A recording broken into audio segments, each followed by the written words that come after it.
disciplina es buena y necesaria. No piensen que yo estoy hablando acá de que eso, vivamos una vida desordenada, que eso a la final es por gracia que Dios hace todo. No, no estoy diciendo eso. Pero lo que estoy diciendo es que cuando yo coloco mi fe y coloco mi confianza en que porque yo soy esto, el primer punto de la predicación, o porque yo hago aquello, eso es lo que me califica delante de Dios, estoy mal, ¿cierto? Porque si yo por ser lo que soy y hacer lo que hago, eso es lo que hace de mí una persona santa, pues ¿para qué se vino a hacer matar Cristo? Si yo podía hacerlo solo, no tiene sentido, ¿cierto que no? Entonces, yo tengo que procurar ser la persona más ética y la persona más moral. Yo tengo que procurar ser una persona con el mayor nivel de disciplina, una sana disciplina en mi vida. Pero tengo que ser consciente que eso nunca puede reemplazar lo que Cristo puede venir y quiere hacer en mi vida.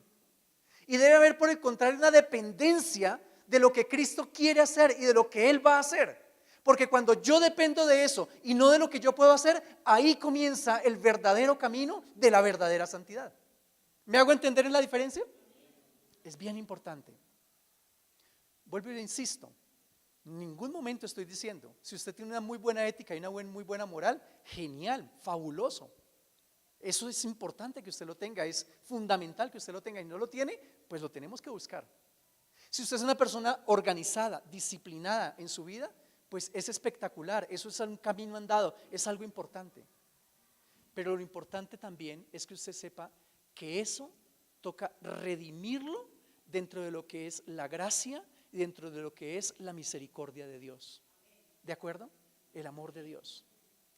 Porque los fariseos con toda su disciplina, que estamos en el punto en que estamos, con toda su disciplina terminaron matando a Cristo. Con toda su ética y con toda su moral terminaron matando a Cristo. Porque la religión no es lo mismo que la cristiandad. Y aquí hay que darnos duro cada uno de nosotros a nosotros mismos. ¿Qué tan cristiano soy y qué tan religioso yo soy? La semana pasada yo les colocaba el ejemplo de Jesucristo frente a la mujer pecadora. ¿Recuerdan eso? Y les decía, Jesucristo, llega una mujer pecadora, una mujer prostituta, que compra un perfume con el ejercicio de su prostitución, se lo echa a los pies, llora y le seca el cabello, con su cabello le seca los pies. Y Jesucristo acepta esa ofrenda. Yo le preguntaba, ¿nosotros aceptaríamos también la misma ofrenda? ¿O rechazaríamos a la ofrenda junto con la pecadora? Ese es un excelente ejemplo y es una excelente fotografía de lo que es la verdadera espiritualidad. Y yo quiero que tú la mires ahí. Imagínate por un minuto esa escena. Cristo, el hombre santo y el hombre perfecto. Dios siendo hombre. El Dios creador del universo. Una mujer prostituta viene y se arrodilla a sus pies, le echa un perfume, llora con él, le seca con el cabello. Y Jesucristo valida eso y dice, qué ofrenda más maravillosa. Eso es verdadera espiritualidad. Separó al pecador de su pecado. Ese es su pecado y su pecado lo aborrezco, porque Jesucristo abomina la prostitución, lógicamente que sí. Pero Él separó el pecador del pecado y a la pecadora le dijo, la amo y la acepto, a pesar de que odio y aborrezco todo su pecado. ¿Sí marcamos la diferencia? Bien interesante. Eso es verdadera espiritualidad. Ese es un ejemplo de verdadera espiritualidad. Cuando yo logro amar al pecador, así esté enojado y disgustado con su pecado. Cuando yo logro amar y aceptar a mi hermano, a pesar de que me molesta las actitudes, el carácter que mi hermano tiene, pero es que yo lo logro amar a él.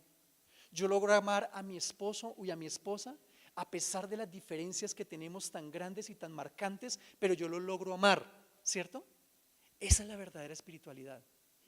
¿Sí vamos por ahí?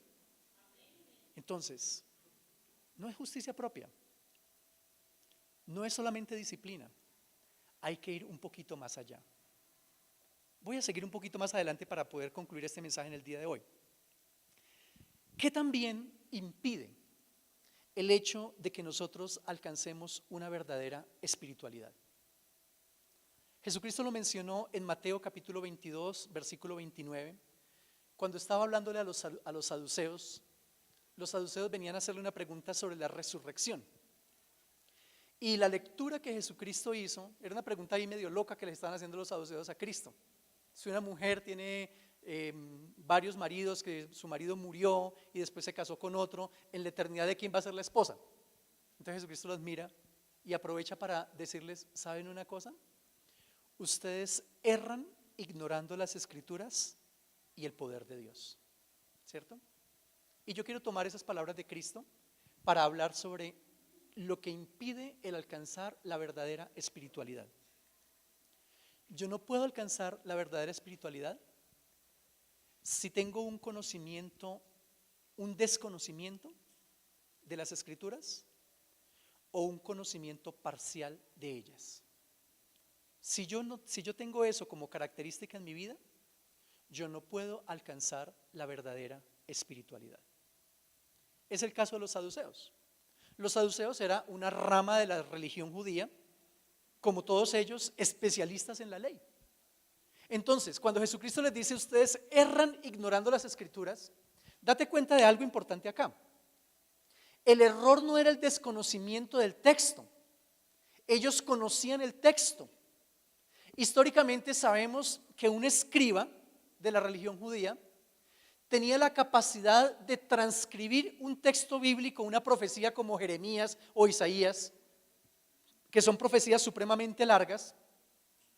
Un escriba, un escribano de ellos, tenía la capacidad de memorizarlo y de transcribirlo al pie de la letra. Cuando se quería sacar una copia del Antiguo Testamento, se colocaban a 5 escribas en diferentes cuartos, uno aquí, otro acá, otro acá y otro acá. Y cada uno de memoria comenzaba a escribir el texto. Luego un rabino llegaba y comparaba los 5 textos. Y si los 5 textos no estaban iguales, rompían la copia y ellos volvían a escribirla hasta que los 5 coincidieran en que ese era el contenido de esa profecía. ¿Alguno de nosotros puede recitar Isaías? Con dificultad recitamos 2 o 3 versículos. ¿Por qué Cristo les dice que el problema era de conocimiento? Ellos dirían: ¿pero conocimiento? Si yo salí de la Javeriana, yo estudié una maestría en ciencias religiosas, tengo una licenciatura en teología. ¿Cuál es el problema? ¿Cierto? No es el conocimiento intelectual como tal, ¿cierto? No es el hecho de que yo haya leído el texto. Es qué tanto de ese texto yo pude entender, pude encarnar y realmente pude hacerlo como parte de la estructura de mi vida, ¿cierto? ¿Cuántos sabemos que la Biblia dice que los mentirosos no heredarán el reino de los cielos? ¿Todos sabemos eso? ¿Cuántos han dicho una mentira esta semana? ¿Cierto? Ese es un ejemplo simple, pero aplica.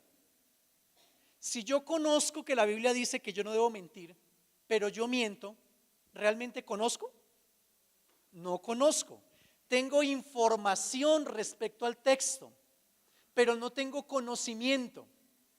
Para poderlo entender de una manera un poquito más profunda, cuando la Biblia utiliza la palabra conocimiento, dice, por ejemplo, fulanito conoció a su esposa. Y conoció no fue que la presentaron o la vio en Facebook, no. Conoció es cuando se casaron y tuvieron intimidad. En ese momento la Biblia dice conoció, ¿sí? Tuvo intimidad con esa persona, se tornaron una sola carne. En ese momento, según la Biblia, se dio el conocimiento. ¿De acuerdo?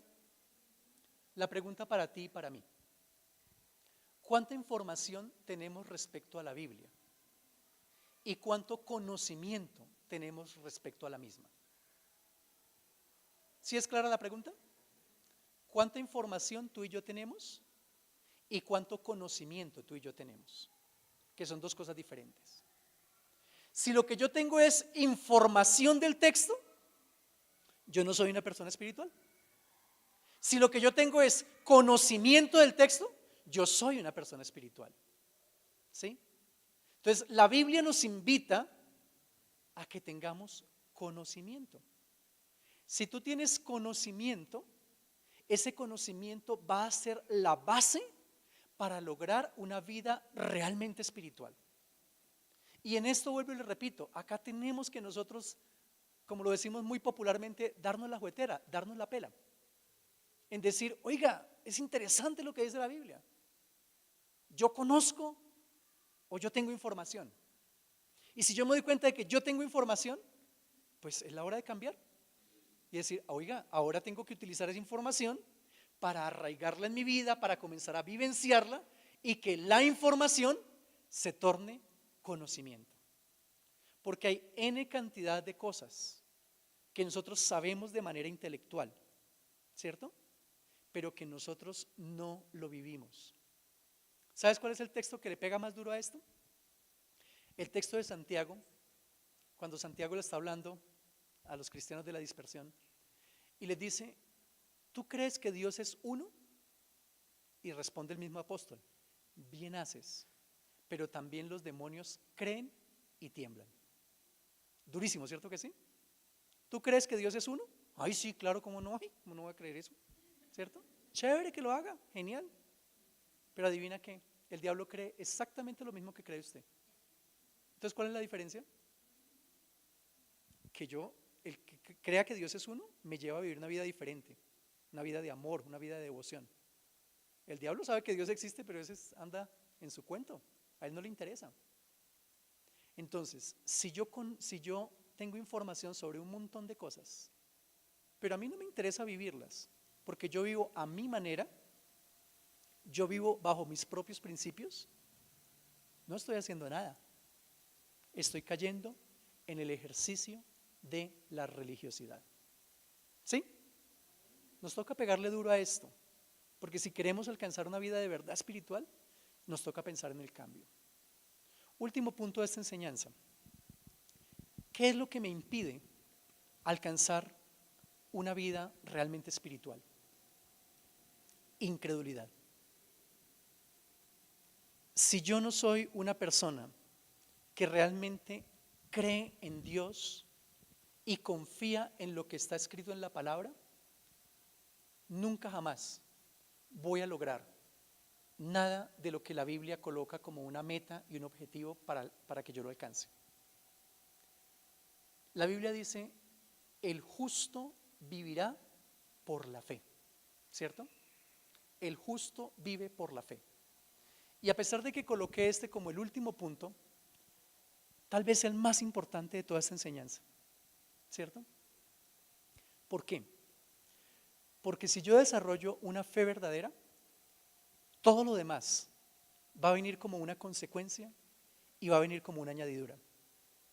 Muchos de los pecados que nosotros tenemos, de la desobediencia que tenemos, que nos esclaviza, es el resultado directo de la incredulidad. Porque si tuviésemos una fe verdadera y una fe auténtica, esa fe nos llevaría, nos motivaría y nos capacitaría para vivir una vida en obediencia a Dios. Coloquemos un ejemplo de ello. La Biblia dice, por ejemplo, mi Dios pues os suplirá todas las cosas de acuerdo a sus riquezas en gloria, ¿cierto? Mi Dios pues os suplirá todas vuestras necesidades de acuerdo a sus riquezas en gloria, dice el texto bíblico en Corintios, ¿cierto? Perfecto. Si yo creo en eso, yo voy a hacer cosas ilegales, ilícitas para ganar dinero. Si yo creo en eso, voy a ser una persona injusta en el manejo y en la administración de mi dinero. No lo voy a hacer. Pero cuando yo no creo en eso, yo le pego a lo que sea, ¿cierto que sí? A lo que sea. En estos días nos llamaron, creo que lo mencioné en otro mensaje anterior, porque por enfrente del terreno donde vamos a construir la iglesia de Barranca va a pasar una doble calzada. Entonces una parte de nuestro terreno tenemos que vendérselo a la concesión porque en esa parte se va a construir la doble calzada. Algunos metros hacia adentro van a quedar para ellos. Pero los de la concesión indemnizan a los propietarios por esa tierra. Entonces me llama alguien y me dice, pues si el lote está desocupado, porque el lote nuestro está desocupado, le van a pagar poquito. Pero si hacemos algunas cosas, hacemos algunas movidas, podemos hacer con que nos paguen más.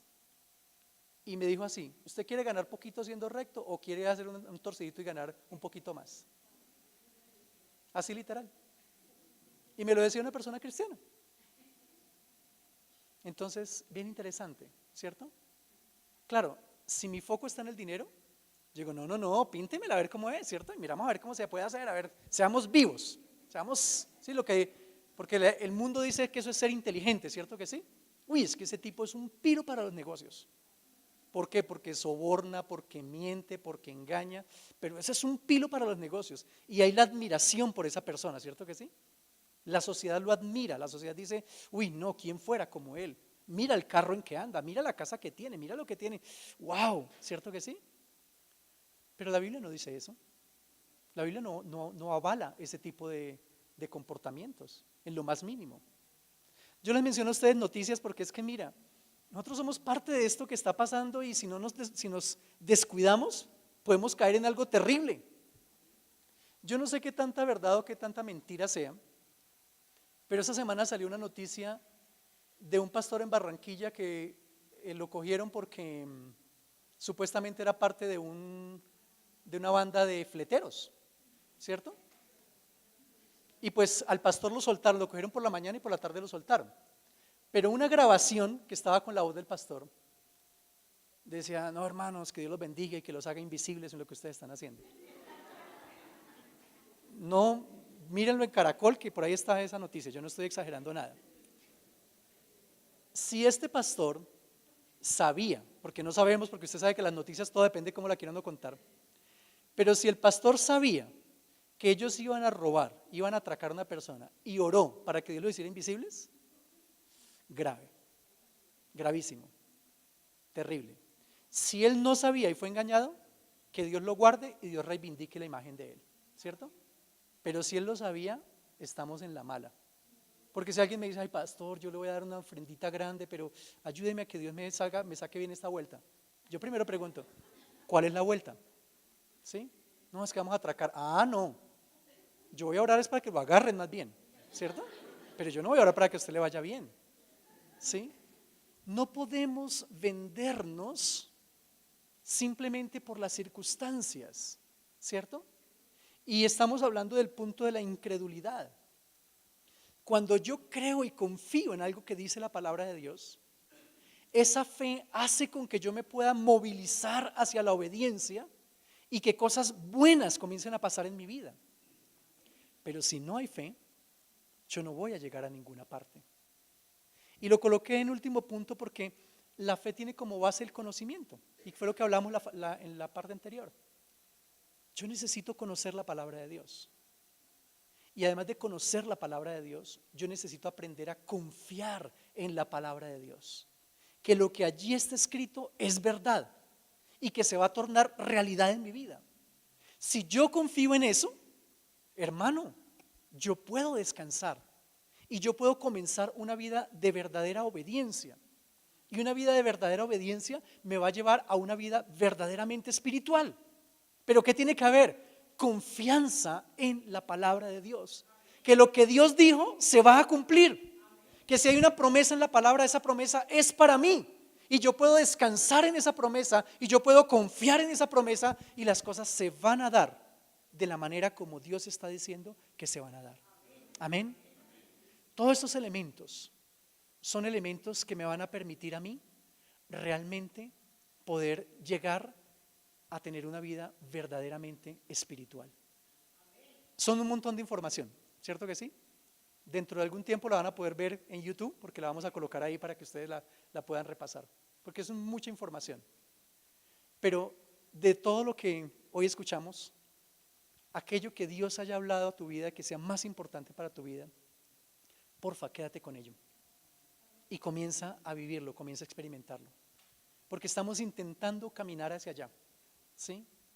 Como dice el apóstol Pablo, no que ya lo hayamos logrado, no que ya seamos la iglesia más espiritual, no que ya seamos aquello que Dios ha soñado con que seamos, no, falta un montón todavía, pero es importante que como iglesia, como una sola persona, como un solo cuerpo, como un solo ser, comencemos todos a caminar hacia allá, ¿sí? Cada uno dependiendo de lo que le toque, de lo que necesite hacer, pero que cada uno comencemos a caminar hacia allá, ¿sí? ¿Qué implica para usted en esta mañana la verdadera espiritualidad? Piénselo. ¿Qué implica para usted? Para mí implica algo diferente, estoy absolutamente seguro. Es algo diferente de lo que implica para usted. Pero para el hermano que está aquí es diferente para el del hermano que está aquí y del que está aquí. Para cada uno es diferente porque cada uno tenemos una diferente realidad, una diferente debilidad, lo que sea. Y no hay una debilidad fea y una bonita. No hay un pecado feo y un pecado bonito. Todos son debilidades, todos son pecados. Y lo importante es confrontarnos con nosotros mismos y decir: no puedo parar, no me puedo conformar, sino que por el contrario necesito avanzar, necesito movilizarme del lugar donde yo estoy para llegar a un nuevo lugar espiritual. ¿En qué lugar tú estás? ¿En el lugar de tu propia justicia? ¿En el lugar de tu propia disciplina? ¿En el lugar de la persona religiosa conforme con lo que tiene? ¿Qué te está faltando? ¿Un verdadero conocimiento de la palabra de Dios? ¿Intimidad con la palabra de Dios? ¿Que la palabra se arraigue en tu vida? ¿Qué te está faltando? ¿Desarrollar una vida de fe? Oye, lo que sea, no importa, pero lo que sí importa es la actitud que tengamos en esta mañana y que digamos: me voy a movilizar hacia allá, no me voy a conformar con lo que soy, voy a cambiar mi actitud, voy a pedir perdón, voy a ser más humilde, voy a ser más generoso, voy a ser más fiel, lo que sea que haga falta, pero que podamos decir: voy a comenzar a movilizarme hacia allá. Amén.